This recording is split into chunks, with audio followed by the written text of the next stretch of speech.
We are back. You are chatting with John P. Today, we are going to be talking about Seiko watches and the servicing of Seiko watches. Now, I have to give a disclaimer. If you're not able to look at things with a pretty decent sense of reasonability and being realistic about the scenario, and you're also a hardcore Seiko collector and fan, this video may not be for you. But if you want to know actually what you're getting into with Seiko watches when it comes to servicing them, as well as the prices and how the whole kind of thing works for you from the beginning to the end, and does it even make sense to service the Seiko watch? Yep, that's right. And I bet you can already guess that in some cases it does not make sense to even have it serviced or repaired. But we'll get into it. But please, once again, do not forget the thumbs up, like, and subscribe. I really do appreciate it. And at delraywatch.com, we just got in so many new cool watches. I think we just took in 50 or 60 watches that came in through the doors. We're still here. We're getting back into the swing of things. The restrictions are easing up, at least where we are at. So we're very excited to be able to offer you some pretty crazy prices on some pretty amazing watches, including Speak Marin and so many others. So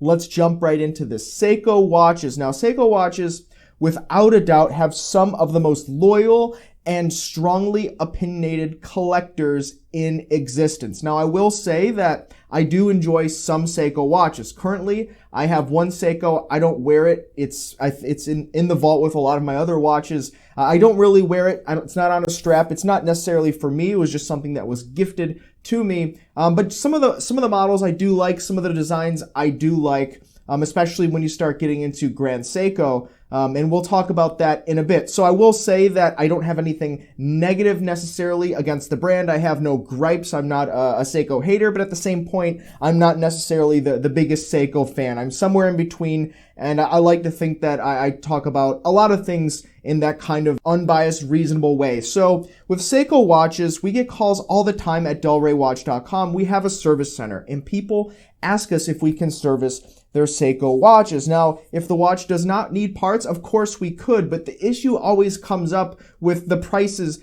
actually having to offer the customer for Seiko watches. So we stopped doing Seiko service a long time. We did it at the very beginning, but it was extremely difficult to be able to pass along a service bill for a Seiko watch that costs, maybe $300-400 at retail and would be worth maybe $100 pre-owned. And then when you factor in all the time and the labor, it just wouldn't make sense for them even to do that. And so we would send them to Seiko. But then actually today, as I thought about it, because I just referred someone back to Seiko, I never really went through the Seiko price guide. I assume that there was one, and I assume it was probably, cheaper than Swiss brands, but I wanted to go through a bit of an exercise, and I wanted to see actually, what is the total cost out the door if someone wanted to send a Seiko watch to Seiko USA for service. So I pulled up the price list, I started going through some of the movements, and I wouldn't say that I'm totally shocked, but I would say that I found it very interesting that for the majority of watches, until you started getting into high-end, talking about $2,000 and up, the watches that had the more sophisticated movements,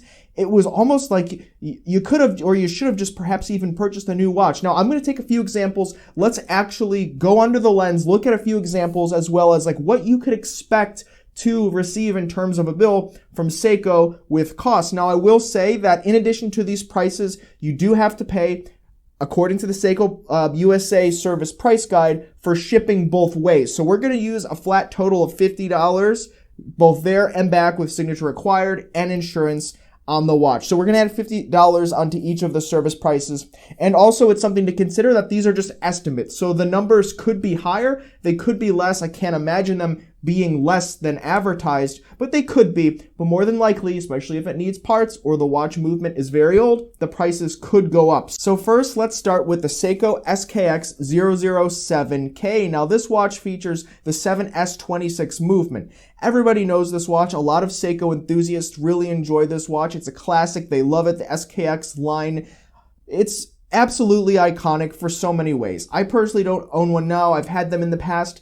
They're okay, in my opinion, especially for what they are. It's difficult to really get a better watch at that price point from any origin, let alone a Japanese in-house, technically in-house manufacturer, but these are about $300 if you wanted to purchase them. But if you sent this watch with the 7S26 movement into Grand Seiko, the service listed price is $118. Let's factor in that $50 round trip shipping for that watch that you love. That's $168. Now, when let's say the price maybe even goes up a little bit, $10 or so, plus tax. I mean, we're encroaching 2/3 of the price of the watch for service. Now, I will also mention that Seiko recommends that their watches go through a service every 3 years. Now, I don't know any brands at all from any manufacturer that recommends a service every 3 years. That's pretty unbelievable. I mean, when you start getting into some ultra delicate vintage watches, yeah, maybe go crazy with it. Have a watchmaker look at it every 3 years. But every 3 years for modern watches, that really does blow my mind. Now, there's a bit of a doublespeak where they say, like we make our watches to last forever precisely, but these are moving parts and, things break. And I do understand that, but the 3 years really boggles me. But nonetheless, if you factor in $168 for every 3 years, I mean, very quickly we're talking about surpassing the price of the watch. Now, it's $300, give or take. So if you like the watch, go for it. No big deal. But let's say the watch breaks, then you start having a problem. And for certain people and certain budgets and certain considerations and certain points in their collecting history, this might be a big deal. So it's something to consider, especially when you're comparing a number like the service to what you paid for the watch, and even more so if you were buying this watch as a cheaper alternative to perhaps a Swiss or even a Japanese watch that you preferred more, but the price tag was higher. So something maybe that was not factored in. Now let's go ahead and look at the Seiko SNK 809. Now this is another watch that people really love. I've done videos where I've even recommended the watch when you can buy it for under $100. And you can, because they're available readily, unworn on the internet for about $79.99, $80. Really hard to go wrong for $80. I think the retail is closer to $195, but so many of these things are floating around out there. They're very cheap right now when we're talking about watches and mechanical watches. But once again, it has the same movement as the SKX. The service price $118, estimated with $168, including shipping. Go ahead and put in some tax, and maybe the price is a little bit higher, maybe it's a little bit lower, but nonetheless, we're at $168. That is, basically double the price of what you paid for it. So even if in a year from now it needs a service, it's much cheaper to buy a new one. And in which case, do you really want to buy a new one? Now, I will interject and say in between going through two more watches here that many people have no problems at all with their Seiko watches, especially when, they're not looking into keeping the most accurate timekeeping. They're not putting the watches on a time grapher. And I don't think that you really need to, especially if you have a watchmaker. I mean, do you want to drive yourself crazy? The different temperature conditions, different things that can change the timekeeping. Some people really enjoy that. They get the time grapher. They get perhaps they get the app. There's an app where you can clip it onto your watch and you can use that app to determine the timekeeping capabilities and how accurate the watch is. So if you're one of those guys, Seiko, especially this level of Seiko, can be extremely difficult for you because Seiko is going to say that, oh, your watch is keeping 20 seconds off. That's perfectly fine at a watch of this level. And if you want to have someone regulate it or service it or send it to Seiko for a regulation, it's out of warranty or they don't consider it under their warranty and they won't at those levels. Guys, I mean, we're talking about more than the price of the watch. So something to keep in mind, something to consider, and I think it gets overlooked far too often, except for the people that really spend a lot of time looking into this, which surprisingly seems to be a very small percentage of watch enthusiasts. Now, next, we have the Seiko Al Penis. Now, this watch it's really gained in popularity mostly due to Hodinkee releasing a blue dial version of the watch and the watch essentially almost doubling or tripling in price overnight. They've since come back down since the height of the craze. But nonetheless, this watch has become more popular. I think it looks pretty cool. It's an interesting design. It's attractive. I like the way the dial is laid out. But this has the 6R35 movement. And when we look at the Seiko service price list, The price list, they want to charge $260 with shipping. It's $310. Throw in tax, we're looking at, $320, $325. The price of the watch is $550 when you shop on the internet. The retail price is a little bit higher, but people are generally buying these at $550. They're all over the internet at that range, brand new or unworn technically. So once again, we're talking about a little bit more than half the price of the watch every 3 years. I mean, we're talking a new watch after 6 years potentially. Of course, it all depends on everyone's condition, but something to keep in mind, you're spending $550 in this watch is necessarily not designed to last forever unless the price of servicing exceeds the cost of the watch. So just something, once again, really raising awareness to this conundrum that we see all the time at our service center. Now, lastly, this one's kind of a bit of a funny one. You have the Seiko Fives out there, the Seiko 5 dress watches or the casual watches, sometimes on a bracelet. These watches are floating around on the internet for about $80 brand new. And once again, the same service prices, $118, $168.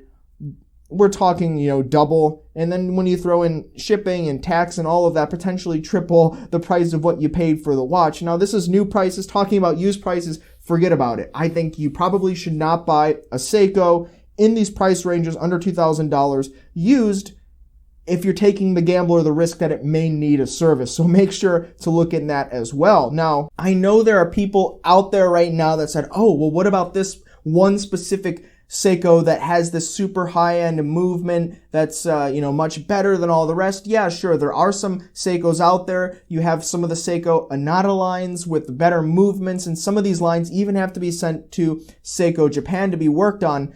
Because something to keep in mind, now I'll talk about Grand Seiko next, but something to keep in mind is, and I'll share from experience because we have a service center. We service the watches we sell and trade. We service watches that customers send us. We service watches for friends, family. We have our 2 watchmakers, Peter and Hans, who both have a long career behind them. We have watchmakers that are very good. Now, we know what it costs to employ them, and before them, and even currently when we look to hire other watchmakers, even more entry-level, junior-level, fresh out of watchmaking school level watchmakers, I know what they cost per hour. And when we consider some of these service prices, as well as how much time of theirs and processing in someone who's entering the data in the computer, when you factor that all in at Seiko USA service headquarters in New Jersey, I'm trying to figure out how they can even offer these service prices. Now,